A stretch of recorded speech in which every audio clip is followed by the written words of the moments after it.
Dikatakan daging putri duyung adalah obat abadi. Tiga nelayan dengan rasa ingin tahu mencoba menelan sepotong daging itu. Namun ini malah menjadi awal yang mengerikan. Satu orang berubah menjadi monster dan langsung meninggal. Orang lain kemudian muntah darah dan meninggal keesokan harinya. Yutaka, yang menyaksikan semua ini, bersembunyi di tengah jerami gemetar takut. Namun, dia tidak mati. Malah mendapatkan kemampuan abadi. Namun seiring berjalannya waktu, istrinya mulai menua sedikit demi sedikit. Namun Yutaka tetap terlihat muda. Karena telah makan daging putri duyung. Tidak hanya abadi, bahkan luka parah dan penyakit dapat segera sembuh. Hal ini membuatnya merasa takut pada dirinya sendiri. Di bawah saran istrinya, ia mencari putri duyung. Mungkin akan membantunya melakukan sesuatu. Untuk bisa menua seperti orang lain. Yutaka memulai perjalanan mencari putri duyung. Mencari terus selama 500 tahun. Hari ini, Yongtai secara tidak sengaja tiba di sebuah desa. Tiba-tiba dipanggil oleh sekelompok nenek tua. Apakah kamu tersesat? Apakah kamu memiliki teman? Jika kamu hilang, apakah ada yang akan mencarimu? Yung Tiga ingin menjawab. Nenek tua langsung menggunakan garpu besi di tangannya. Menusuk perut Yongtai dengan keras. Kemudian orang lain juga segera datang untuk menyelesaikan pekerjaan. Hingga Yongtai tidak merespon sama sekali. Barulah mereka meletakkan garpu besi dari tangan mereka. Lalu melemparkan Yongtai ke dalam gua setengah manusia, setengah ikan. Berpikir bahwa monster di dalam akan memakan mayat.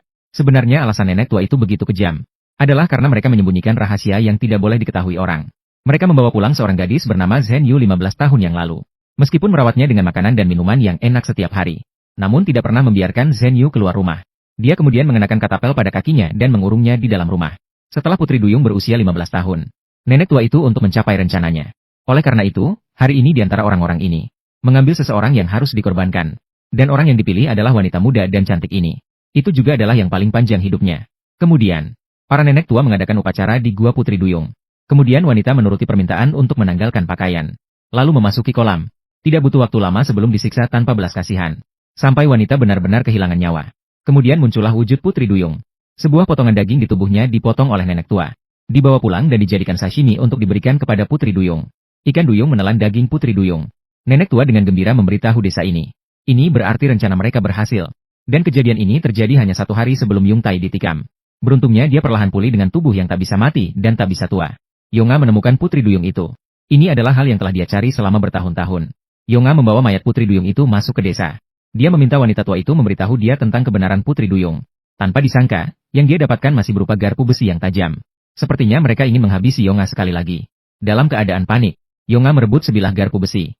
Dia menculik sang putri duyung sebagai sandera dan berusaha melarikan diri. Kemudian dia mengangkat selimut dan menemukan. Kaki sang putri duyung ternyata diperbendung. Namun, Yonga tidak punya waktu untuk berpikir lebih lanjut. Dia memotong ikat pinggang sang putri duyung. Ditarik menjadi satu tali dengan cepat. Lalu mengikatnya kuat pada dirinya. Berhasil melarikan diri keluar rumah. Namun sang putri duyung terus berjuang mati-matian. Tetapi para nenek yang mengejarnya terus melemparkan garpu besi ke arah mereka. Bahkan ikan asli juga ingin membunuh bersama-sama. Jadi ikan asli berhenti melawan. Keduanya terpaksa bersembunyi di dalam gua manusia ikan. Pada saat yang sama, Yongtai membuka juga kaki berkunci yang telah mengikat ikan asli selama 15 tahun. Dan dengan penuh perhatian membantu membalut luka. Mungkin merasakan kebaikan Yongtai. Kemudian ikan asli melepaskan kecurigaannya. Bertanya pada Yongtai tujuan datang ke sini. Dan Yongtai juga mengaku segalanya. Dia mengatakan bahwa dia pernah makan daging manusia ikan. Dan karena itu dia hidup selama 500 tahun. Dia datang ke sini setelah mendengar berita tentang manusia ikan. Sambil berkata-kata, Yongtai menyadari bahwa ikan asli sedang tidur. Di dalam mimpinya, ikan asli teringat masa kecilnya. Padahal dulu dijaga oleh orang-orang tua yang memasak makanan enak untuknya. Tetapi sekarang mereka berbalik dan ingin membunuhnya. Tepat pada saat itu, terdengar suara aneh dari dalam gua setengah manusia ikan. Sebuah setengah ikan duyung merayap keluar. Membuka mulut lebar dan meluncur ke arah dua orang itu. Meskipun Yongtai menusuk setengah ikan duyung dengan tombak baja. Namun ini tidak berpengaruh banyak. Ikan sungguhan mengungkapkan. Ingin benar-benar membunuh orang ini. Harus menggunakan racun. Hal ini telah mencapai titik ini. Yongtai terpaksa membawa ikan sungguhan keluar dari gua. Setelah kedua orang keluar, setengah ikan duyung itu memang tidak mengejarnya. Tapi ini membuat Yongtai mengingat teman-temannya saat itu. Karena memakan daging ikan duyung, mereka juga berubah menjadi seperti ini. Untuk mencari tahu kebenaran ini, dia memutuskan untuk bertemu dengan nenek lagi.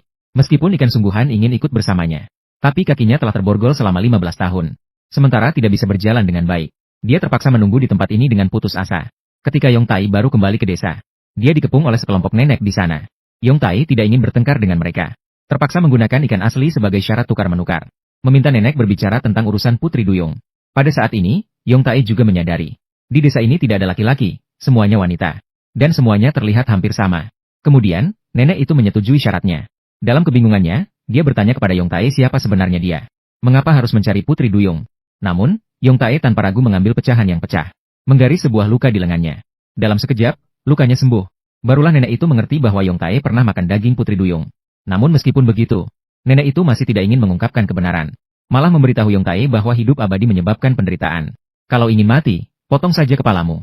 Tidak ada kebutuhan untuk bertemu dengan Putri Duyung sama sekali. Tapi yang diinginkan oleh Yong Tai adalah bisa menjadi tua dan mati seperti manusia biasa. Dalam percakapan mereka berdua, akhirnya, nenek itu mengungkapkan kebenaran. Ternyata Putri Duyung sama seperti manusia. Manusia yang memakan daging Putri Duyung bisa hidup abadi. Begitu juga, Putri Duyung yang memakan manusia bisa mendapatkan kehidupan abadi. Yang bisa dimakan bukan manusia biasa, tapi wanita muda yang memakan daging Putri Duyung untuk hidup abadi. Jadi, setiap beberapa puluh tahun, para nenek-nenek pergi ke desa-desa lain dan menculik bayi perempuan. Namun, daging Putri Duyung juga adalah racun yang mengerikan. Sebagian besar gadis muda tidak mampu bertahan dengan perubahan yang begitu ekstrim. Beberapa langsung tumbang dan mati. Beberapa untungnya tidak mati dan berubah menjadi setengah manusia setengah ikan. Hanya ikan betulanlah yang menjadi objek eksperimen yang sempurna. Artinya, ikan betulan dibesarkan oleh mereka sejak kecil untuk dimakan. Perlakuan kejam ini membangkitkan kemarahan Yongta. Dia memutuskan untuk membawa pergi ikan betulan dan menghilang. Namun, sebelum dia bisa berbicara, ikan betulan sudah diikat dan kembali. Pada saat Yongta tidak memperhatikan, dia menusukkan garpu baja ke tubuhnya. Kemudian nenek tersebut mengatakan bahwa dia tidak dapat mengubah Yongtai kembali menjadi manusia biasa. Namun dengan menggunakan mayat ikan duyung yang membusuk, bersama dengan racun yang dibuat dari herbal beracun, maka dapat membunuh monster abadi yang tak bisa mati. Trisula ini sudah dilapisi dengan racun tersebut. Oleh karena itu, Yongtai akan tersiksa hingga mati pasti. Namun Yongtai sama sekali tidak ingin mati di sana. Dia berjuang keras untuk mencabut Trisula dan menendang nenek itu. Kemudian ia berlari menyelamatkan putri ikan dan memeluknya erat. Keduanya kemudian masuk ke dalam dapur. Secerca api terbakar membakar seluruh rumah. Yongtai segera menggendong putri ikan dan melarikan diri. Dua orang yang tidak punya tempat untuk pergi, akhirnya terpaksa kembali ke gua setengah ikan duyung. Akibat dari serangan racun yang dahsyat, luka tak dapat sembuh. Yongtai benar-benar kehabisan tenaga. Sedangkan putri ikan hanya bisa melakukan hanya dengan mendekati tubuh Yongtai, menolongnya untuk mengeluarkan racun dalam tubuhnya sedikit demi sedikit. Barulah Yongtai terbebas dari bahaya nyawa.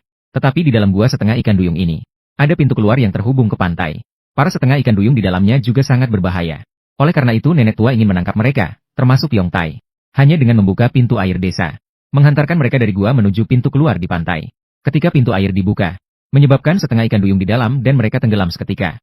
Para nenek tua yang menunggu di pintu keluar ini, tidak bisa menahan air besar yang menderas. Satu persatu terbawa masuk ke laut. Hal yang tidak pernah terbayangkan adalah, nenek-nenek itu melepaskan pakaiannya, dan berubah menjadi wujud asli setengah ikan duyung. Cukup menggigit ikan sungguhan sekali, maka wajah akan berubah mirip dengan perempuan yang dimakannya. Inilah mengapa para nenek tua kebanyakan memiliki penampilan yang mirip. Namun Yongtai tidak akan membiarkan mereka berhasil. Setelah dia membawa ikan sungguhan ke pantai dan menyiapkannya, dia mengambil garpu baja yang tergeletak di sebelahnya, dan menahan serangan dari para putri duyung yang melompat ke arahnya. Saat Yongtai berjuang untuk menahan mereka, sang nenek dengan diam-diam bergerak ke belakang, siap untuk menyergap dan memakan ikan sungguhan terlebih dahulu. Ikan sungguhan yang terbangun berjuang mati-matian untuk melepaskan diri dari tangan nenek. Tetapi sang nenek tidak patah semangat. Sementara para putri duyung telah dikalahkan oleh Yongtai di laut. Seiring berjalannya waktu, sudah terlambat untuk memakan ikan sungguhan. Para nenek itu perlahan-lahan berubah menjadi putri duyung dan merintih, serta menampakkan sifat sejatinya. Meskipun saat ini memakan ikan sungguhan, mereka tidak akan kembali ke penampilan awet muda manusia lagi. Sebenarnya, mereka sama seperti Yongtai. Mereka semua adalah orang-orang yang telah memakan daging putri duyung. Hanya saja, mereka melakukannya ketika sudah menua. Kebahagiaan abadi memberikan kesepian tak berujung pada mereka. Semua perasaan kegembiraan dan kesedihan yang ada hilang. Hanya hidup seorang diri. Namun Yongtai tidak peduli dengan ini. Dia hanya ingin membawa Manfish itu pergi. Namun nenek tua memilih tinggal di sini, menemani saudara-saudara penyihir itu bertahan hidup selamanya.